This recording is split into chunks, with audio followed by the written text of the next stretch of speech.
Sawadee Krap! Hi, it's Perry here from Tinglish Lifestyle, and in this video I'm going to discuss living in Thailand. Now, I've been living in Thailand for 7 years straight now, so a lot of the videos I see on YouTube are people living in Thailand, maybe just on an extended holiday or in a bubble, in a sort of expat bubble, or they're digital nomads, or many other things.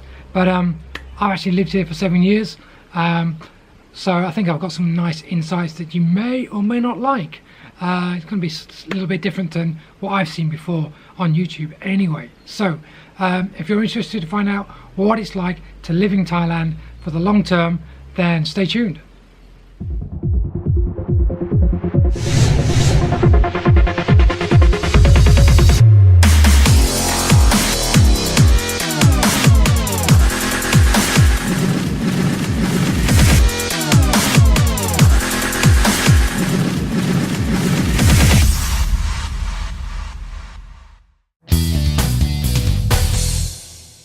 Okay, building and the regulations and standards for building a house here in Thailand. Nothing compared to what you have back home, whether in the States or America or Australia. It's, you want to build a house, you have a plot of land, as long as it's the right kind of land, then you can pretty much build on it. You just go to the local council, pay literally a few dollars, and then off you go. You get no architect that's going to come down and check it, report back to the council, etc, etc. There's none of that kind of stuff. So house building, general house building is quite basic here.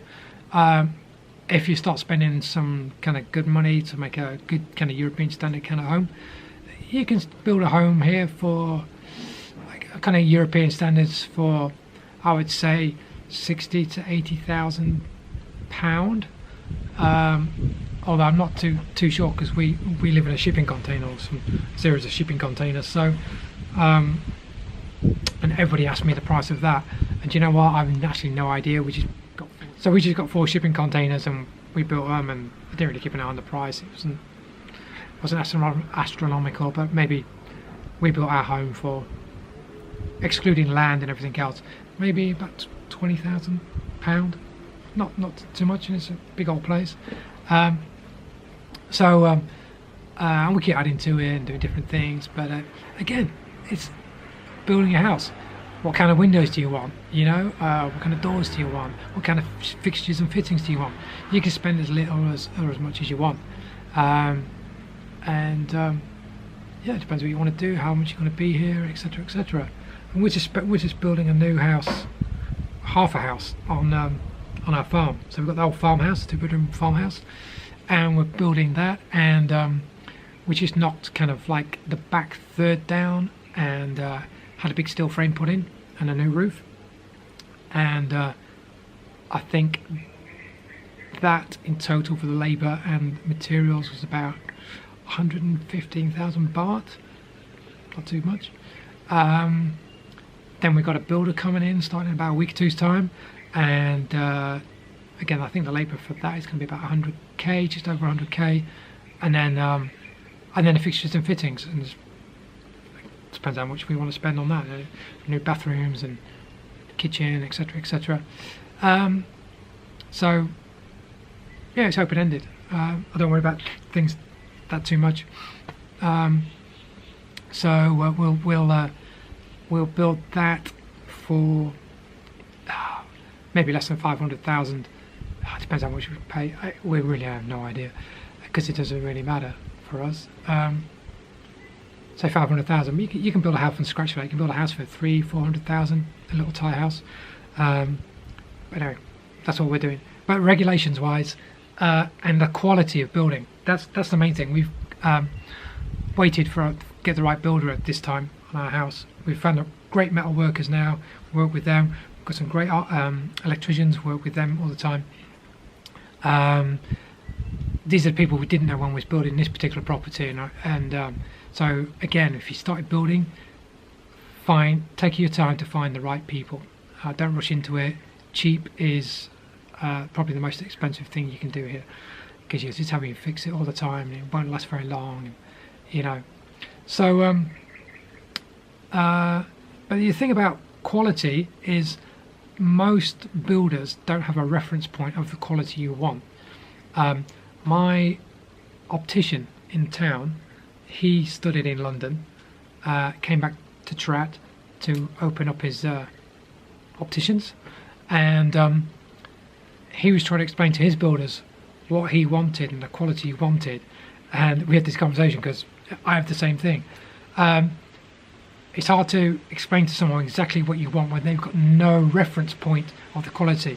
They say hang a door, well the doors hang, but it might be kind of like this, where you want it dead square, of course. You want no gaps, and you know, I know there's some shoddy builders in England, but here, you know, they do the best they can with the tools they have. But if you are expecting like amazing quality stuff for no money or very little, then you're really living in a dreamland. So the quality, it will all depend on what you pay for. If you get a decent architect in, get a decent team in, you need references and see other people's work, etc., etc. That's going to cost you, but then you'll have a great place. But I mean, if you're just retired and you want to live in a place for 20 years, why do you want to put all your money into a property when you can better off probably living on your money rather than just putting it all into a property? But each to their own, you know. So but building a house is here very easy. There's no one on your back. Do what you want pretty much. Regulations are now quite lax. So but most houses seem pretty safe and pretty structured. Our farmhouse is 30 years old and it's still standing. It's fine. I mean, we're going to do a lot of changes to it, bring it up to more of a Western standard, but it's not going to be 100% Western by any means, because we're living in Thailand. So that's why we're here. If I want to live at Western standards, I'd live back in the West. You know what I mean? So that's building regulations.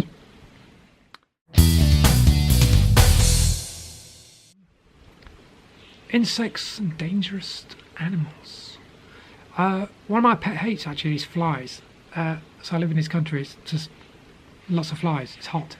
So if you leave anything out, pretty much, you know, flies on it. Plus we live in a farming community, so some farmers use pig shit, so that stinks, and it brings the flies around in hordes, whatever flies are. A gang of flies? I don't know. Pack of flies? No. So anyway, you got lots of flies, lots of food. Like some of these restaurants you go to on the side of the road, it's very rare to get food poisoning here, but I don't really like them. They're all covered in flies and things like that. I don't like that. So it's another thing with the food as well. If you eat in Thai, just go to restaurants or eat street food that has a good turnover, because if things are just laying out there, it's in the sun, flies on it, you're just gonna get in trouble. Saying that, don't think I've really had any bad food poisoning in here. That's some in Leeds. Anyway, that's Leeds. Sorry Leeds. But yeah, here I've not really had any bad food poisoning, but you have to be safe. You know, just be aware of stuff. And the water, make sure, you know, it's not smashed with a dirty knife that's just been cutting a chicken or something like that. So, you know, just use your own water, things like that. So insects is a big no-no for me. It's one thing I don't like, but you have to get used to it. It's one of the things of living here. So there's some amazing looking insects though. There's like you know, praying mantis and all. Some amazing insects. Well, we have had a big tarantula, big as my hand, literally, at the front door. Earlier on, a few hours before I started this video, we had a green tree snake at the office door, and it's got somehow between the glass and the mosquito grid. How, I do not know, but anyway, it's stuck in there. So we've got snakes. Those snakes are actually fine. but there's plenty of other snakes. We've got this python, I see quite a few of those on the roads. Cobra. I walk my dog through the woods most days, through the rubber trees and through bits of jungle and shit around the back here. The grass is quite long quite often, so I always wear boots, make a bit of noise. Got my dog with me, she's in front. See a few snakes, but I speak to rubber people and they've been doing it forever, and they go out at night when the snakes are most active, and no one's ever been really bit. I know all the time I've been living in Thailand, I know 2 people who have been bitten by snakes and not been fatal, fortunately enough. But I know, or I've seen and observed many more people die on the road or had car crashes on the road. So I'm not bothered about the animals here getting injured so much. It's the drivers. You got more chance of being killed here on the roads than by a snake. They tend to get out of your way. So we've got snakes, tarantulas, lots of weird, crazy insects, ants, lots of red ants, especially around the gardens. So, but they clear up everything up. You know, if my dog gets a rat or something, leave it somewhere in the grass, literally those ants will clean it up in a day. So they're good garden cleaners, but yeah, nasty things when they get hold of you. I don't know if they bite you or they've got some sort of acid that just squirt on you or something, spit on you. But they hurt and they don't let go. They a little tiny insect like that, they'll come for you. They jump off the branches on you. They're crazy. So insects in Thailand, dangerous animals. What the dangerous animals are there here? Not wild animals, not so much, not so many. There's some other kind of animals we'll come on to later. In fact, we'll come on to it now, because the other animal here which is bad is the soy dogs.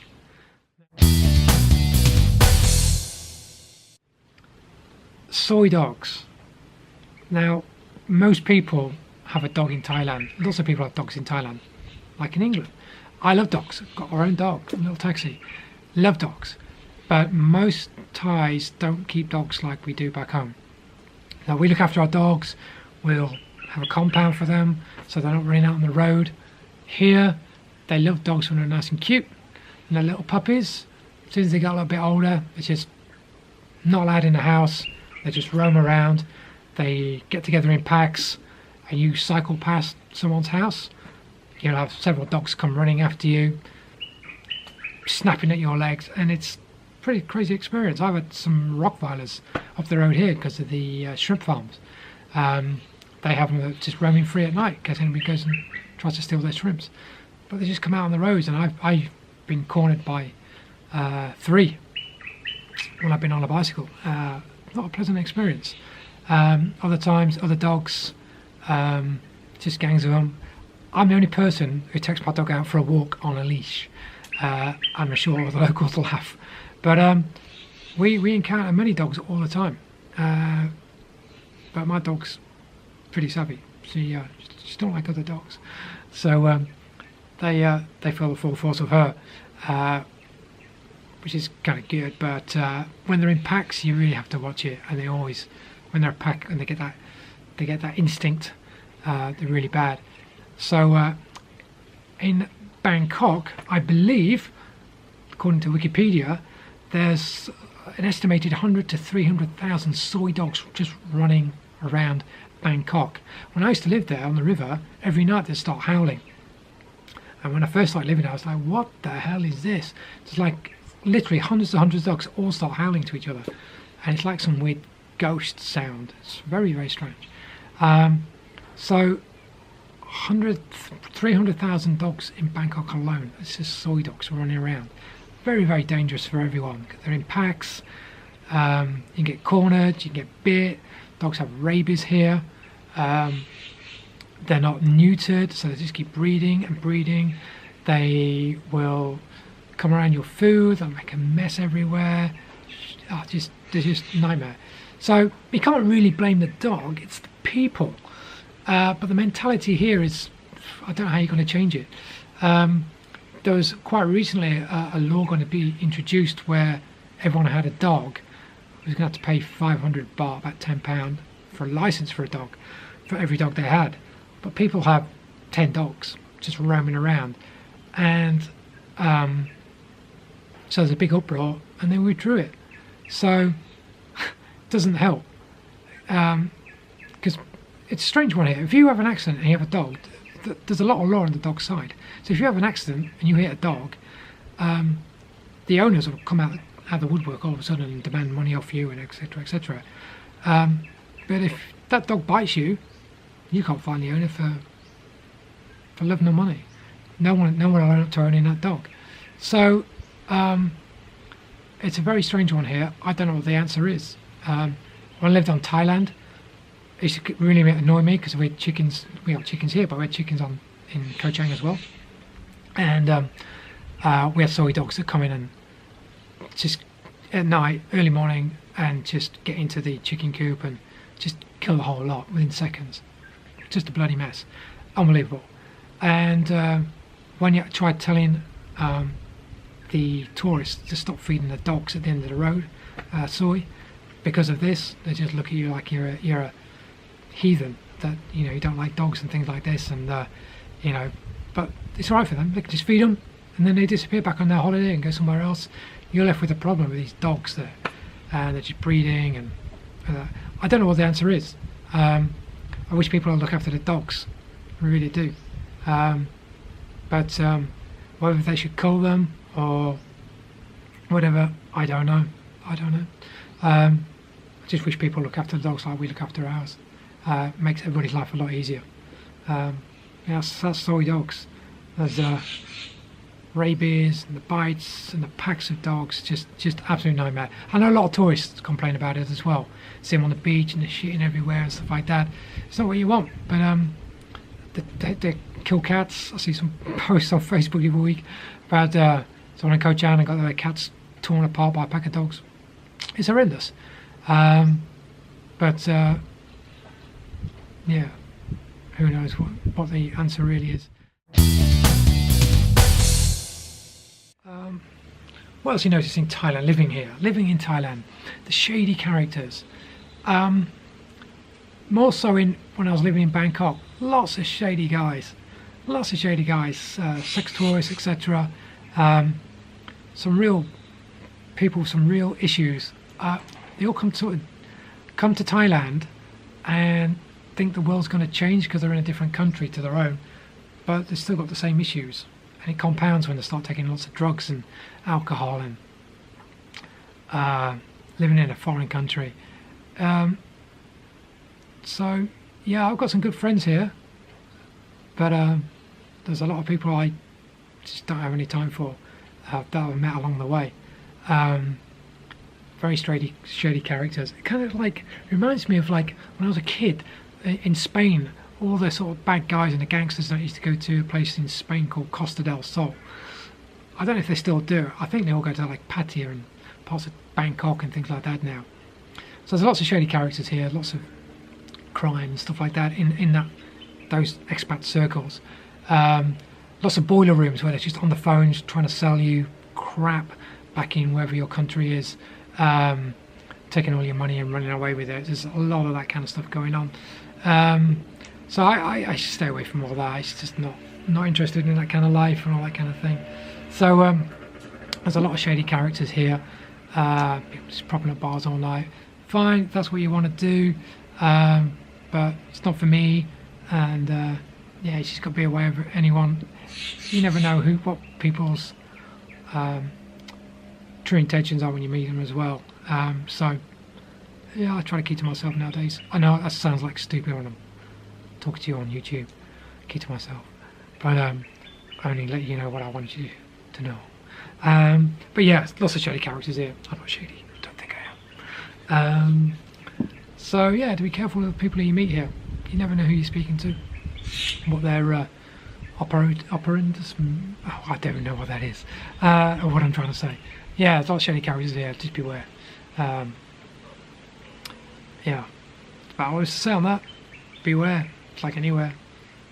Thai language.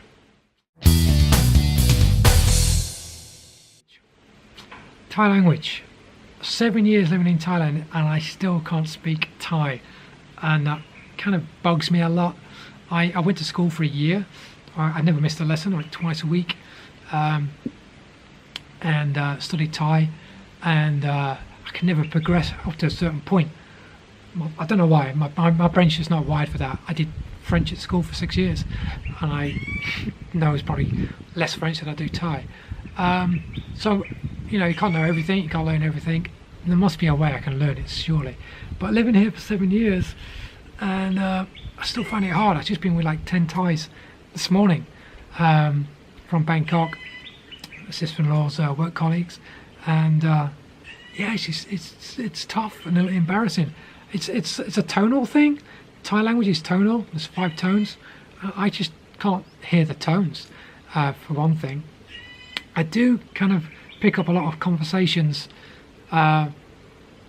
just by osmosis, I think, nowadays, because I've been here for so long. But actually having a proper conversation is pretty remote for me, really. But then again, I'm not one for talking chit-chat and gossiping and stuff like that, so I kind of do my own thing and I'm quite happy with that. But it would be good. There's times when I know my wife gets pissed off having to translate for me, and I do apologise to her for that. I thank her too. And so I wish I could learn more Thai, but I'm kind of always busy doing everything else, and there's always that thing I always want to do but I never get around to doing. Learning Thai properly is one of them, but I kind of get by without it. So, you know, I know a little bit. I get by, and I wish I knew more. So, but I don't. Maybe I will. I'll keep trying. I'm not going to give up. And because of that, or not because of that, you feel like a bit of an outcast. I never feel like a bit of an outcast. I know a lot of people living in Thailand say they feel like an outcast. I don't. I kind of live in my own little world here, what we've created. I'm quite happy, you know. I do what I want to do, and pretty happy in what I've got. So I never feel like an outcast. I know I hear called, as you're probably aware, any Caucasian foreigner, they call us farang. So I can be out and about and I can hear people farang. So I know they're talking about me. Sometimes it's good, sometimes it's bad. Sometimes people are interested, especially where I am in a rural community. Not many farangs here. I'm the only farang in the village. So there's you know, kind of a bit of a novelty sometimes, but again, if I could learn to, if I knew more Thai, I can have more conversations with people, integrate a little bit more. So I know a lot of people feel like outcasts. I think that's a state of mind. I don't mind being on my own. Don't mind being with people. It's not a thing for me. I know for a lot of people, like I know I've got some good friends who are like having that infrastructure around them, with friends and family and things like that. I'm not particularly like that. Never have been. So it's never been an issue for me. So yeah, but I'm always going to be a farang. I'm never going to look like a Thai, dressed like a Thai, talk like a Thai. So yeah, I could be an outcast, but I don't really care. So I don't feel like an outcast. I know a lot of people do living in Thailand. So I don't know how to address that one. If you feel like an outcast living in Thailand, please explain why. It'd be interesting to know. And probably finally, the last thing is visas, Thai visas. How can you live in Thailand, and what visa do you live on?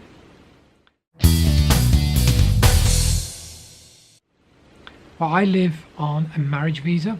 I've been on several visas. I've been married for 3-4 years now, so I'm on a marriage visa. So that entails every 90 days, well, every year I have to apply for a new marriage visa. So I have to do that if I'm living here for 10, 20, 30, 40, 50 years. Every year I have to apply for a new marriage visa. That's a mountain of paperwork, all in Thai. So my wife helps me with that immensely. We have to have lots of photographs. You have random photographs like in front of your house, in your bedroom, in your kitchen, in your living room. Have a photograph of you and your partner. Really random. The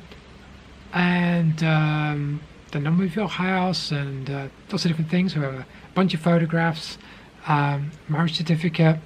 The most important thing is having 400,000 baht in your bank account, in your Thai bank account, making no interest for 3 months previous to applying for that visa. So that's kind of like dead money. It's like £10,000, just dead.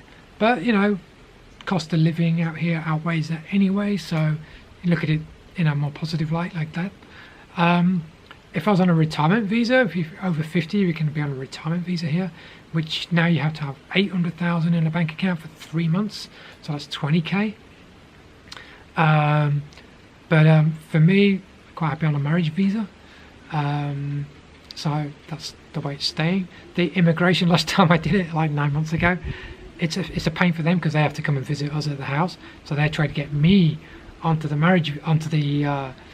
onto the retirement visa, so they didn't have to come out.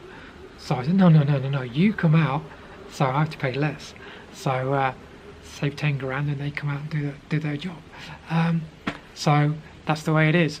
So anyway, every 90 days I have to go to immigration office and just report my address, fill out a form. They stamp a piece of paper in my passport saying that come back in another 90 days. I've just done a video on that, the whole process. That's the sort of concise version of it. So yeah, even though I lived here for 7 years, I've done one visa run in that time, which is a visa run is when you have to go across the border into, say, Laos or Cambodia. I went to Cambodia and I met a really nice guy called Neil on my bus. Hi Neil, how you doing, buddy? Hope you're well. That's the only time I did it. I had a great experience. We went across the border, bought some wine, met a good guy, got back to Bangkok the same night, had a few beers, happy days. We're still good friends today, even though he lives in the States. So he was just extending his tourist visa, if I remember rightly. So I've only done one tourist visa run across the border in all that time. I was on a language visa for a year, so I attended school twice a week, learned Thai. And there's various visas you can get. You can get a Mai Tai visa, I believe. You can get, I think there's a security visa, security guard visa kind of thing. You learn some sort of fighting with some army guys or something. There's a language visa. You can get an education visa, various different things. You can work here if you get a company to employ you, which is a whole different thing I know little about because I don't have an employer. So yeah, you can do it. Most people kind of my age are on retirement visas. If you're over 50, you can get a retirement visa. I think there's a VIP visa as well. You can pay, like, I don't know how much it is, but say 25 grand and you can get a VIP visa that'll let you stay here no matter how old you are. I don't know the price on that, so don't quote me on that. But maybe someone, if you know, put it in the comments below. So there's a number of ways you can stay here legally. Don't stay here illegally. If you overstay, you will get found out. You will get marked in your passport, and you will be a person non grata in this country. Good guys in, bad guys out, as they say at immigration. If you overstay by a year, you probably get, I think it's 5 years blacklisted from being in this country. If you stay over a month, you can probably get a year's blacklisted. So don't do it. There's plenty of ways to do it legally, like in any country. So just play by the rules. They do change here a lot, so you have to be up on the latest immigration changes. But that's it. Play by the rules and you're all good. So anyway, hope you enjoyed this. I'm going to check out, and we'll see you soon.